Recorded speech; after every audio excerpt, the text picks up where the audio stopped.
Hello, everyone. I'm Rania Khalek, and this is Dispatches coming to you from New York City during the UN General Assembly, where I'm pleased to be joined by Cuba's Vice Minister of Foreign Affairs, Carlos Fernandez de Cosillo. Carlos, welcome. It's a pleasure to be here. So I think a good place to start would be the UN General Assembly has just opened, and every year at the UN General Assembly, the vast majority of countries around the world vote on a resolution to lift the blockade of Cuba. What do you think it says about the fact that the entire world consistently condemns this blockade, yet it continues? It tells you the isolation of the U.S. government in its policy against Cuba, but it also tells you the willingness of the U.S. government to suffer this level of isolation for the sake of punishing the people of Cuba with what's practically an economic war. How do you respond to the U.S. and its regional allies frequently accusing Cuba of puppeteering progressive and left-wing movements and figures across the region like Gustavo Petro in Colombia or President Nicolas Maduro in Venezuela? The U.S. has few regional allies at this moment. It's important to point that out. Few that would parrot the ideas of the United States. But Cuba is a progressive country. It's a progressive society and has a progressive government. We embrace progressive ideas and we practice solidarity with those that share our views. Now, Cuba does not interfere in the domestic affairs of other countries. It does not interfere in the political processes of another country. So it's an accusation put forward by the United States, like many others, to try to justify its policy of hostility and aggression against Cuba. Yeah, do you think it's also a matter of the fact that the more progressive and leftist governments are in the region, whether we're talking about Gustavo Petro in Colombia or President Maduro of Venezuela, are, perhaps might be beneficial to have more of those governments because they'll have better relations with Cuba? Yes, but the important thing to understand is that those governments and those progressive leaders are the result of their respective societies, of the situation faced in their countries, where people are fed up with economic policies of exclusion, of exploitation, with the disparities in the standards of income between very few elites that for decades or for centuries, I would say, have benefited from the great wealth of Latin America. And they are the result of those realities. It is easy and it is comfortable for imperialism to try to portray those issues as foreign influences and not accept that they are the genuine result of the political, economic, and social conditions in the countries where these leaders and these governments are. Cuba has been under U.S. blockade now for more than 60 years, and Trump and Biden only added more sanctions and even added Cuba to the state sponsor of terrorism list. What is the situation in the country under these conditions? It's impossible. It's important. It's important to understand the meaning of having Cuba included in that list. It's not only that it's a slander and that it's a false allegation to say that Cuba sponsors terrorism, because the U.S. government, the U.S. State Department, which is the one responsible for the list, the U.S. intelligence services know very well that Cuba does not participate, does not organize, and does not sponsor terrorism in any fashion. They know that very well. The reason why Cuba is there is because once, by law in the United States, once a country is in that list, it automatically triggers a set of very specific coercive economic measures that send a chill around the world to financial institutions, to banking institutions, to commercial institutions that fear that they will be accused of participating or being complicit with terrorism if they engage with a country that is in that list, in this case, Cuba. So this has for Cuba very severe implications in our attempts to engage in a legitimate fashion in our commercial and economic transactions anywhere in the world with countries that have a respectful relationship with Cuba, that have a friendly relationship with Cuba, but fear the impact and the punishment they could receive from the U.S. because of this. Now, all this adds to the economic blockade. And therefore, it aggravates the very difficult conditions under which Cuba must manage its economy, achieve development, and pursue the improvement of the standard of living of the population. And that is precisely the aim of the policy put in place by Donald Trump and that Biden continues to apply, that Trump called maximum economic pressure, and it includes putting Cuba in this list. That's why so many governments, so many politicians, so many churches, grassroots organizations, including in the U.S., are calling for the U.S. to correct that reality and to simply to take an action, which is to speak honestly and say, yes, it's true, Cuba does not sponsor terrorism. It's a very simple act. It doesn't need approval from Congress. It's something that the President of the United States or the State Department could do tomorrow. Just simply make a statement of honesty and say the truth. Cuba does not sponsor terrorism.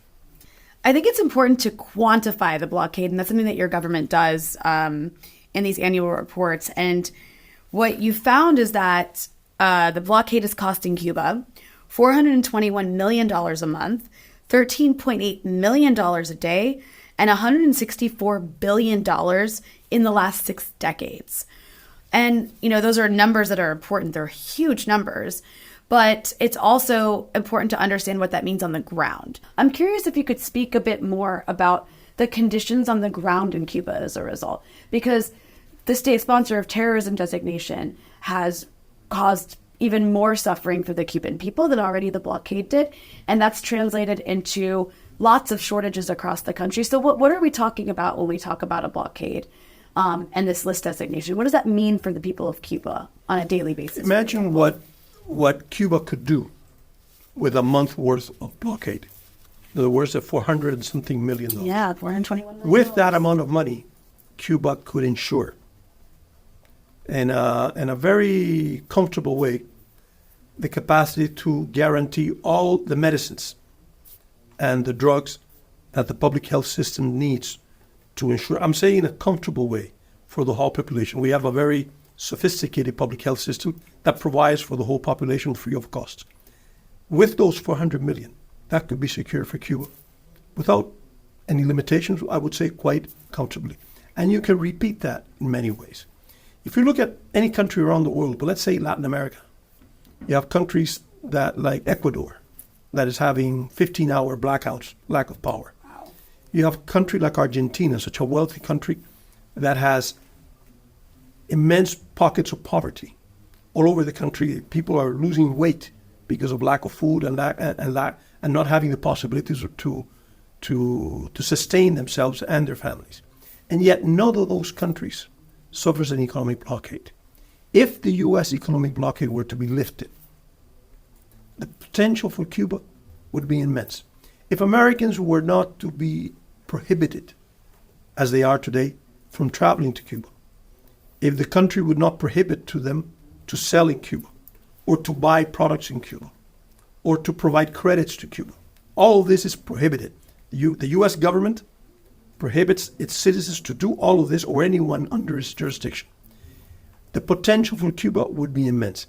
But even if the U.S. would continue to prohibit all of that for Americans, but it would stop trying to interfere, as it does, with the commercial and economic activities of Cuba in any country around the world, the implications for Cuba, for the positive, are very, very significant. The economy would improve. The possibilities of development, of stabilizing the current macroeconomic situation of Cuba would be very favorable, just by not pushing the economic blockade outside of the U.S. borders. I think it's also important from your perspective to, why does the U.S. do this to Cuba? Why does the U.S. strangle Cuba? The U.S. U.S. officials say it's because, Cuba's not a democracy. They're making the Cuban people suffer. It's a terrible dictatorship. All these things they say. I imagine you would disagree with that characterization. So why does the U.S. continue to blockade Cuba? Is it to push Cuba to become a democracy, or is there something else at play? They've used many excuses. At one point, it was Cuba's military support in Angola for the national integrity of Angola, in supporting SWAPO, in supporting the ANC, in fighting South Africa. That was a condition, official condition, that the U.S. established in the 1980s. And we, of course, refuse to meet it because we don't have to be accountable to the U.S. for the solidarity and the internationalism that we practice with other countries. But the truth is that the U.S. follows the dictates or the concepts of the Monroe Doctrine, that under the Trump administration, they claim that it was fully alive, which implies U.S. dominance, U.S. capacity to have control of what happens in our hemisphere.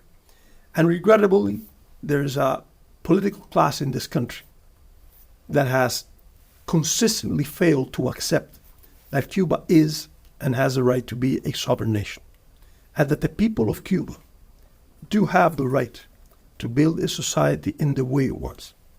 A socialist society, which is what we have been struggling for the past 64 years.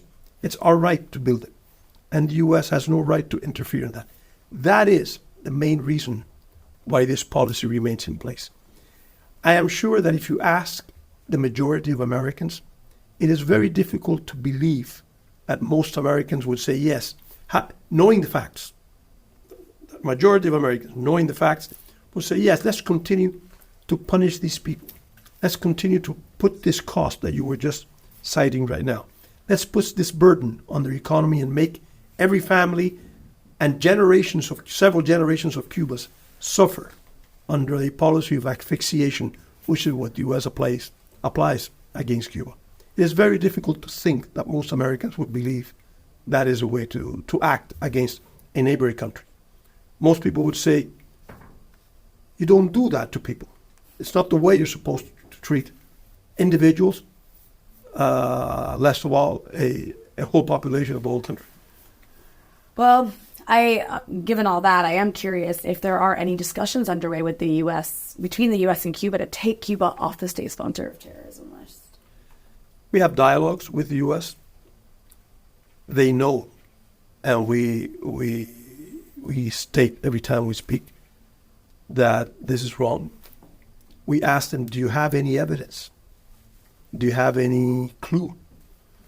Do you have any indication that Cuba sponsors or has sponsored terrorism? None can give you a straight answer. None with a straight face can tell you that they believe that Cuba truly sponsors terrorism. None would go as far as saying, yes, we do believe this. The Cuban government frequently mentions that its quarrel with the U.S. is with the U.S. government, not the U.S. people. So given that, could you explain what are the areas of cooperation between Cubans and Americans that the blockade prevents that would actually be in the interests of Americans? The blockade prevents everything. Its aim is to shut Cuba down. Because of a level of interest in the U.S. and because of our willingness to engage in the widest way possible, some areas continue to have some room to function. And the current government of the U.S. has allowed some room. So we have some cooperation, let's say, in higher education, limited and under license from the government. It's always under the permission and the authority of the U.S. government, with limitations in science and technology, in health, to some extent in agriculture, in geology, in protection of the environment, in trying to prevent oil spills in the Gulf of Mexico. There's a dialogue on law enforcement, which is critical for the U.S.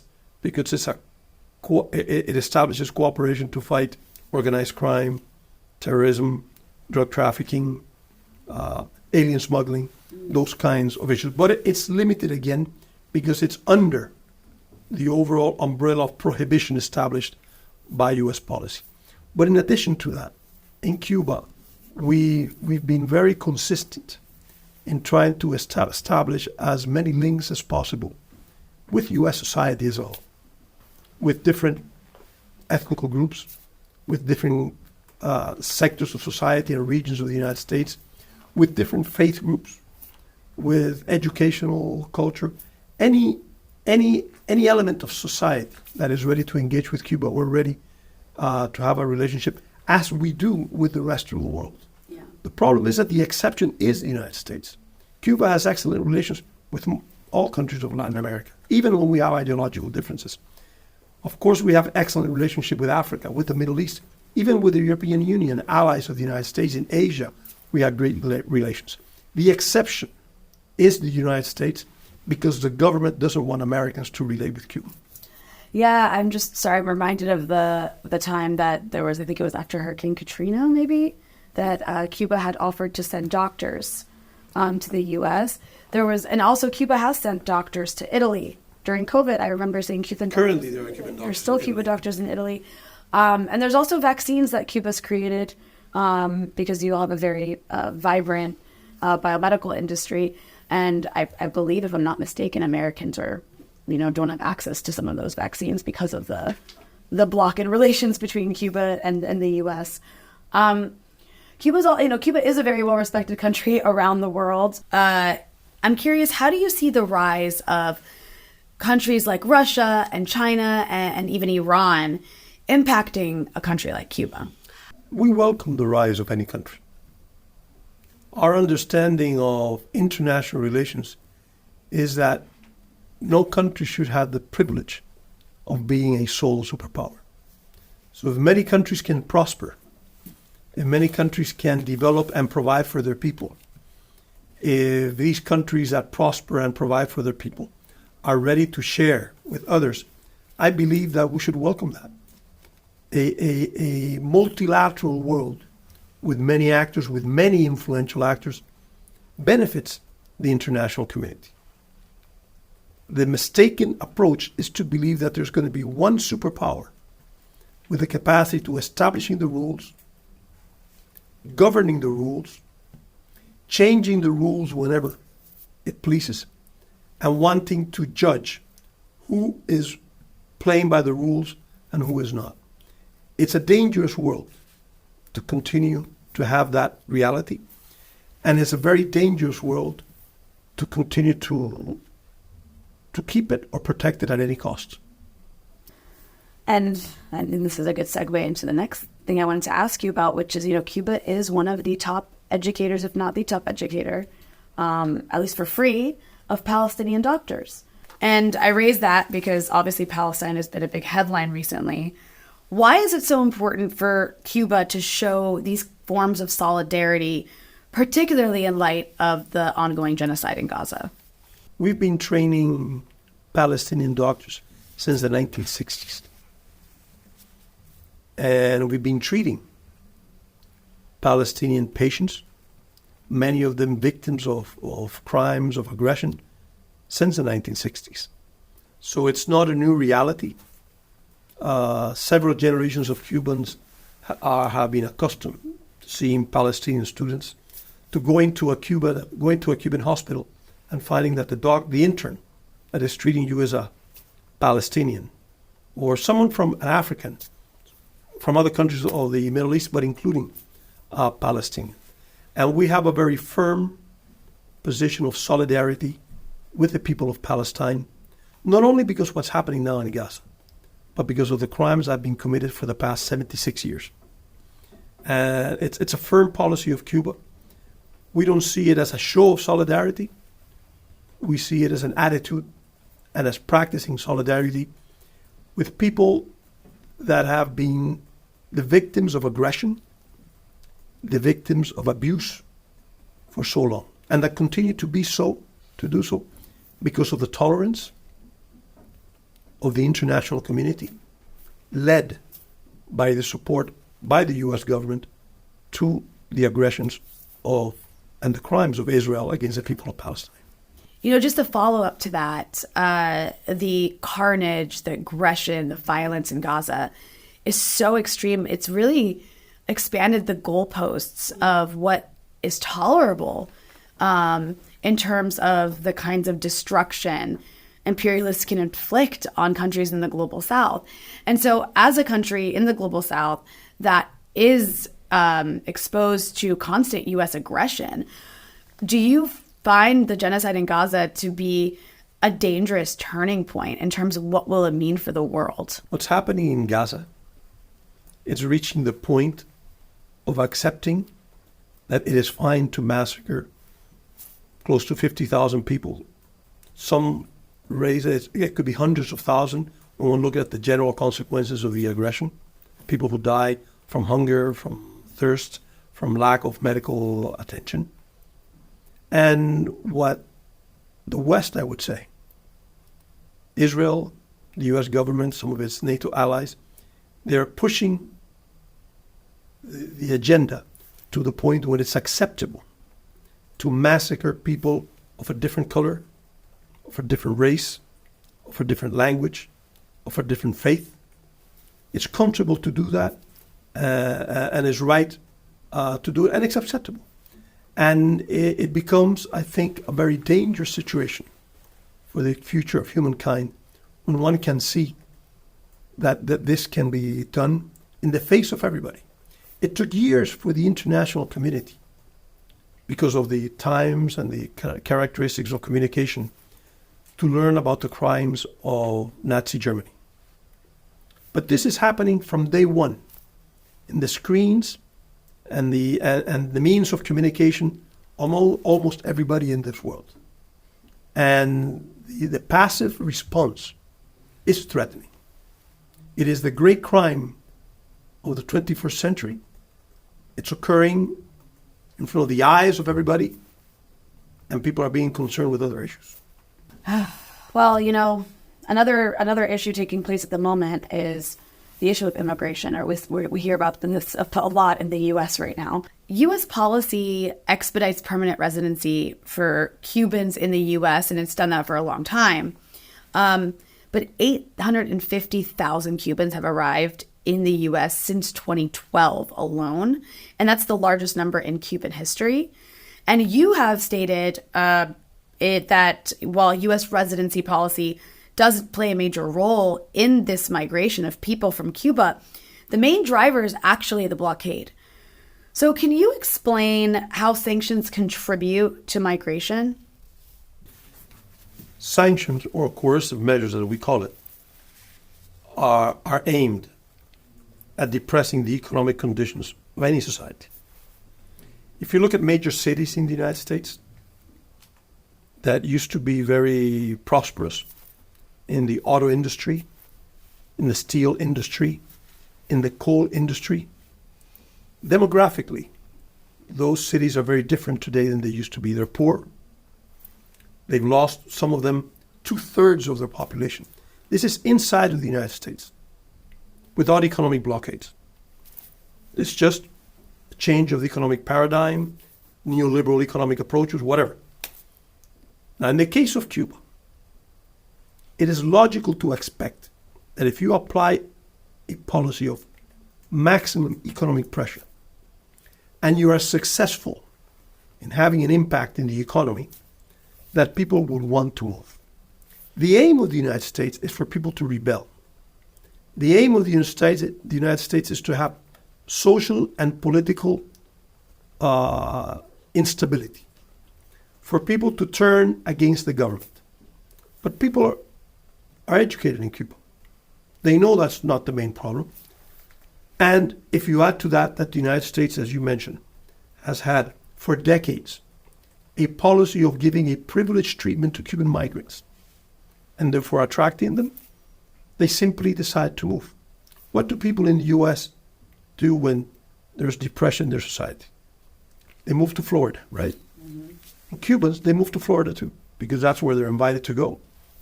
Jobs are offered. If not, they move to other parts of the United States.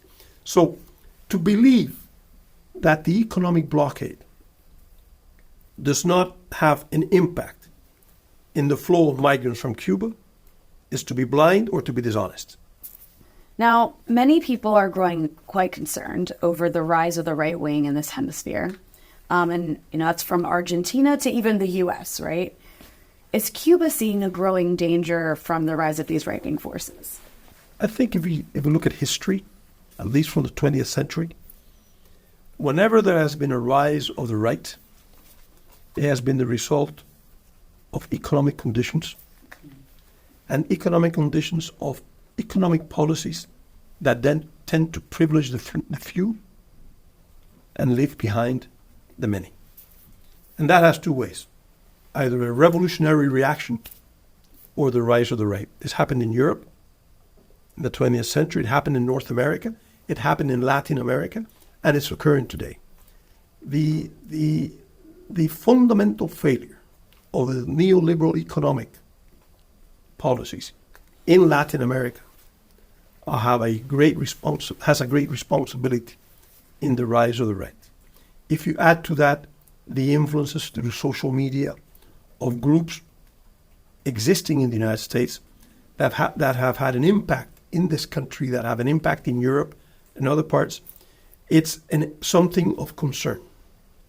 People are misguided. They see that they're poor, that their parents, that their children might be poorer than them. They see an increase in crime.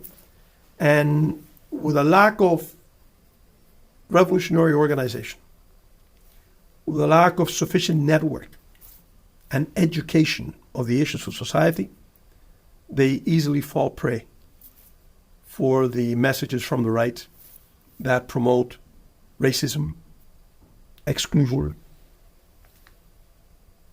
hate, segmentation of society. And all of this can have an impact. It's having an impact in Europe. It's having an impact in Latin America. So I have to ask you, because we do have an election coming up in this country between Kamala Harris and Donald Trump.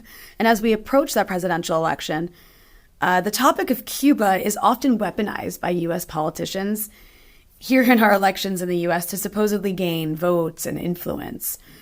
Why do you think that is? And also, does it matter to Cuba who wins? It's true that it's been weaponized in the past as a way to scare voters, to create legends, false assumptions, sometimes to gain money from donors, I'm saying, for the election because of the role of money in elections in the United States. I would think less for a matter of votes, because I don't think the vote related to Cuba has a great impact in U.S. elections. And it's an issue of concern. And it's impossible today to judge who's going to win the elections. And we have no capacity of influencing one way or the other, nor is it our role, nor is it anybody's role to do that.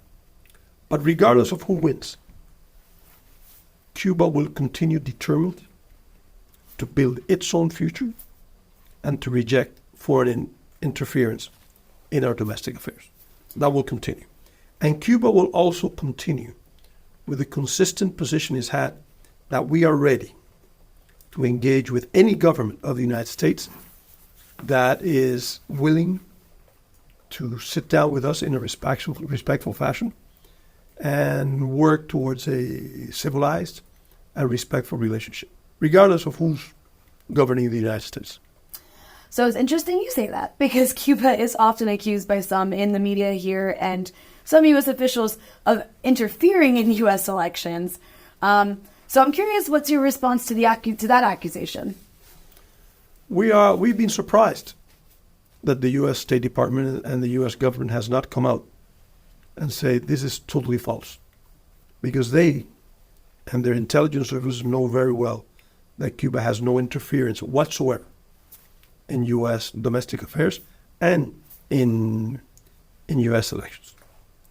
Perhaps the problem they have is that the U.S. has an ill habit of interfering in the domestic affairs of almost every country and the elections of most countries. We fortunately do not suffer that habit, and we do not interfere in U.S. domestic affairs.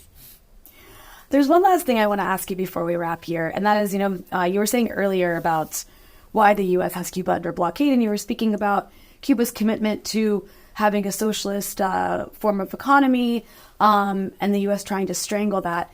Oftentimes we'll hear from American officials that, Cuban officials are all corrupt, and they just hate freedom and democracy, and they're all authoritarian, and they're just serving in their positions to empower and enrich themselves. But actually, it seems as though a lot of Cuban government officials, if not all of them, face consequences for serving their country because of the blockade, because of sanctions placed on the government. So I guess my question for you is why risk all that? Why risk all that to serve in this government? What drives you to be in the position you're in when you actually face some serious consequences for doing so? You mean personally? Yeah. Well, my colleagues and I, we are patriots. We understand our country. We are socialists. I would say I'm a communist by persuasion, by belief, by ideological approach. I have a firm belief in the right of Cuba to be a sovereign nation with dependent of no country around the world. And I'm a firm believer that the U.S. has no right to interfere in the reality of Cuba.